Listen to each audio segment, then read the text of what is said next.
Guys, I want you to carefully look at this video right here. There's just too much money in people's faces these days. Afrobeat artists are just trying to grab the money, just the money. I don't believe that it's in safe hands. This has not only been said by Omah Lay, Rema also said the same thing, which begs to ask the question, what is the reason? For people who are pioneering Afrobeats, over time, because of the whole globalization, we're slowly watching it down. Yeah, but I also have my fear for Afrobeat. Of course, we want Afrobeats to the world, but at the same time, I feel like the pioneers of Afrobeat are just all over the place right now. The pioneers. No one can really pinpoint which pioneers they are talking about here. But if we watch Omah Lay's video further, he says this. Are just all over the place right now and not really making Afrobeats anymore. So that means that the pioneers he'll be talking about will be current, which means the big three, obviously. Davido, Wizkid, Burna Boy. Now taking a look at Omah Lay's theory, it seems like these pioneers are making it too easy. No, too commercial. Yeah, that's the right word, commercial. They are going for the bag, I mean. Not to shade anyone, but everyone is, chasing something that the whole world can enjoy in as much as they are doing what they love. There's just too much money in people's faces these days. Afrobeat artists are just trying to grab the money, just the money. Omah Lay. I'm not a saint,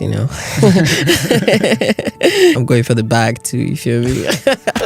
Now you're talking. Now there's some truth to what he's saying.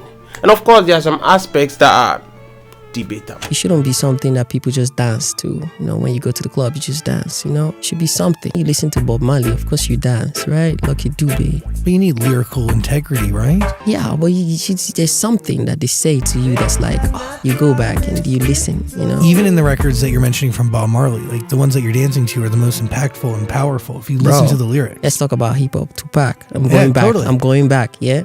The big hip hop, right? You listen, boom, boom, boom. But like you're listening to something, you're listening to somebody talk about your life. Somebody's capturing your life in those lines, in those drops. Somebody's actually telling you something that is something. I feel like that is one thing that's missing right now in Afrobeats. No, you need a story. But you need a story. Now here's the funny thing, that there's this notion going around that Afrobeat is losing its essence in terms of lyrics or impactfulness. Man, it has lost its essence since. I get Omah Lay, and Omah Lay is the right person to talk about this shit. But now my question is, has Afrobeat ever been, like reggae in terms of lyrics? No. Some of the songs I mentioned in my previous video when Buju Banton was bashing Afrobeat, yeah, they were lyrical, they have lyrical value. But let's be real here. Most Afrobeat songs are just for the vibes and dancing. Talking of Afrobeats, you will have to mention Fela Kuti, because the whole story of Fela Kuti, everything Fela Kuti stood for. Yes. That's not what the pioneer of Afrobeat, Fela, wanted, but that's what's happening in Afrobeats right now. Vibes, it has always been like that. Of course, Omah Lay is an exception because he has lyrical value, he pays close attention to his lyrics. That guy can write. What is the reason you do not have your own piece of mind? Are you having Rema was also talking about the same issue. He was following suit in his released album, but this time he put it a little differently. Of what Afrobeat used to always be. Slowly, it's easier for people out here to actually create Afrobeats because we, the top dogs or the people who are pioneering Afrobeats, over time, because of the whole globalization, we're slowly watching it down. Afrobeats is being watered down. For that, I agree. Maybe made a little easy. Why? Drip water just like Tyler. I might just give up my life for a girl called Tiana. I ain't gonna lie, this shit's over time, because of the whole globalization, we're slowly watching it down. Watered down? Well, it depends on who. But I get Rema's point of view. It will get to a point that Africans won't be winning any Afrobeat category awards again, unless we make the Afrobeats that we produce more difficult for these people, understood. And here's where Rema and Omah Lay got intertwined in a funny way. So here was Omah Lay's vision, basically. I think the best thing that I can do as an artist is to give back, at least maybe to Afrobeats. Just make the music, make the art. It's just to give it essence, just to give it life, It shouldn't be something that people just dance to. When you go to the club, you just dance, Like you're listening to something. You're listening to somebody talk about your life. Somebody's capturing your life. That is one thing that's missing right now in Afrobeat. I don't know. I don't want to be the one who's like, oh, I'm the one, I'm the one saving Afrobeats. Yeah, man, yeah. I definitely care about the arts. I care about it so much. Now, Rema has been allegedly involved in a betrayal scandal. Can you imagine? Because of a statement that Omah Lay put out in the same interview. Guys, I want you to carefully look at this video right here. I shared an idea with a certain artist, and the artist went ahead and put out an album with my idea, and I had to go back and record my album. Wait, what? Wait, oh, yeah. Wait. So I had this idea to do something with the sound, and he came to me and asked me, and this is an artist that I love for sure, and I decided to, yeah, okay, let's collaborate. Look at where I'm heading with Afrobeats. I think this is the way. And then 5 months later, he put out an album with exactly all the same sound that I shared with him, you see? So I had to go back and remake my album, which is actually going to be the greatest album of all time in Afrobeat history. Okay. Yeah.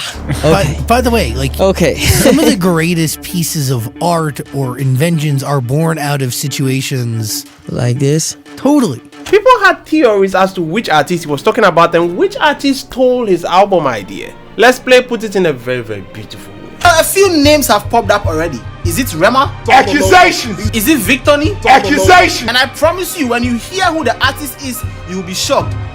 You don't hear it from me. I don't know who it is. But when you hear it, when it comes out, you'll be shocked. Guaranteed. Now, the reason why Rema is being put as a suspect in court to Omah Lay's betrayal scandal is, if you listen to the complaints of these two artists, there are some similarities. For the people who are pioneering Afrobeats, over time, because of the whole globalization, we're slowly watching it down. Yeah, but I also have my fear for Afrobeat. Of course, we want Afrobeats to the world, but at the same time, I feel like the pioneers of Afrobeats are just all over the place right now. And I'm sure they like each other. They talk to each other. Of course, they are peers. Now, the issue with this assumption is that we will never be able to get to know the truth as to who Omah Lay was talking about, whether Rema or not, because Omah Lay went to redo his whole album, so we will not even be able to hear the first one to even compare. Again, I want to emphatically state that this thing is alleged. No, a certain artist took my stuff. It does not mean he's talking about Rema.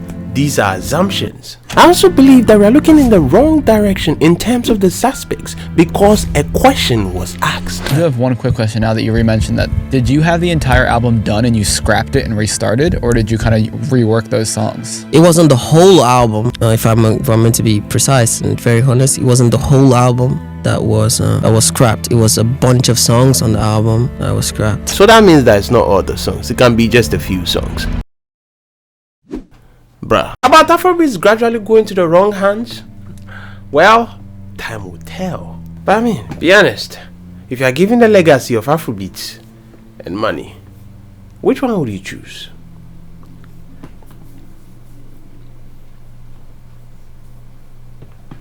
Georgia, by the way